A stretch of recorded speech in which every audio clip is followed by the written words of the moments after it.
আসসালামু আলাইকুম ওয়া রাহমাতুল্লাহ। আজকে আমরা শিখব হচ্ছে মাইক্রোসফট এক্সেলের যোগ করা। আমরা অনেকেই মাইক্রোসফট এক্সেলে যোগ করতে পারি না। এই যোগ করা লাগে কিভাবে আপনি যোগ করবেন, এই যোগ সম্পর্কে আপনাকে দেখাবো। যোগ, গুণন, ভাগ, বিয়োগ এই সম্পর্কে আপনাকে দেখাবো ইনশাআল্লাহ। তো আমার ডিসপ্লে একটু সমস্যার কারণে তো একটু সমস্যা হবে, এই জন্য আমি এখানে মাইক্রোসফট এক্সেলের একটা ফাংশন রাখছি। আপনাদের কম্পিউটারে দেখবেন মাইক্রোসফট এক্সেল রয়েছে, ওখানে ক্লিক করার সঙ্গে সঙ্গে এরকম একটা ইন্টারফেস আসবে। তবে এখানে কোনো লেখা থাকবে না, আমি যেহেতু লিখছি, হিসাব করেছি, এই জন্য হিসাবটা এখানে রেখেছে। প্রথমে আমি এখানে নিউ পেজ নেব, যেহেতু এটার পর লেখা রয়েছে। নিউ পেজ নেব। নিউ পেজ নেওয়ার জন্য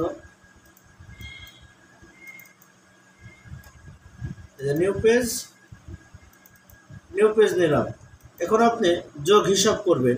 ভিডিওটি বেশি বড় করব না ইনশাআল্লাহ, অল্পর মধ্যে শেষ করব, যেহেতু শুধু যোগ। এখানে আপনি লিখলেন, সংখ্যা দিলেন, যেহেতু যোগ করব। এভাবে যোগ করলে পরে এরকম দুই সংখ্যার যোগ সহজেই করা যায়। তবে যখন বেশি হবে তখন কিভাবে করবেন, সূত্র দিয়ে করবেন।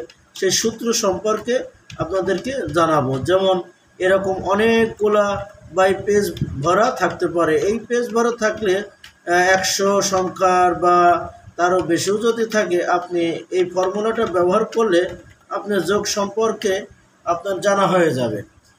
যেহেতু আমরা এখানে অনেকগুলো সংখ্যা রেখেছি, 1 2 3 4 5 6 7 8 9 10 11 12, এই 12টা সংখ্যা আমরা রেখেছি। এই এতগুলো হিসাব করতে গেলে, ক্যালকুলেটরতে হিসাব করতে গেলে অনেক সময় লেগে যাবে। আপনি 30 সেকেন্ডের মধ্যে আপনি এই যোগটা করে দেবেন। কিভাবে চলুন দেখিয়ে দিই। প্রথমে আপনাকে কি করতে হবে, ইকুয়াল দিতে হবে। এটার নাম হচ্ছে ইকুয়াল দিলে পরে কি হবে, ইকুয়াল লেখার পরে আপনি লিখবেন সাম। এটা লেখার পরে ফার্স্ট টার্গেট দিবেন।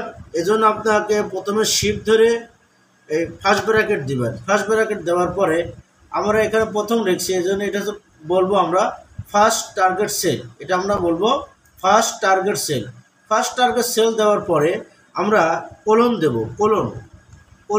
কোলন দিলে কি হবে, এরকম কোলন দেব। কোলন দেওয়ার পরে এটা যদি ফার্স্ট হয় প্রথমে থাকার কারণে, তাহলে লাস্টে যেটা আছে সেটাকে বলবো লাস্ট টার্গেট সেল আমরা দিলাম। লাস্ট টার্গেট সেল দেওয়ার সঙ্গে সঙ্গে দেখেন এগুলো মোটটি সিলেক্ট হয়ে গেল, অটোমেটিক সিলেক্ট হয়ে গেল। এবার সিলেক্ট হওয়ার পর শিফট ধরে ফার্স্ট ব্র্যাকেট ক্লোজ দিয়ে যদি আমরা এন্টার দিলে আমরা কাঙ্ক্ষিত রেজাল্ট পেয়ে যাব। এটা যে রেজাল্ট, এটার জন্য জানানোর জন্য অবশ্যই আপনাকে এখানে একটি ফর্মুলা ব্যবহার করতে হবে, সেটা হচ্ছে বর্ডার।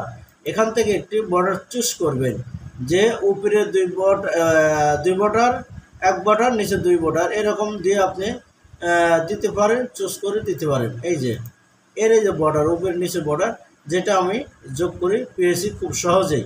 তো ভিডিওটি ভালো লাগলে শেয়ার করবেন এবং আমাদের পাশেই থাকবেন ইনশাআল্লাহ। আসসালামু আলাইকুম।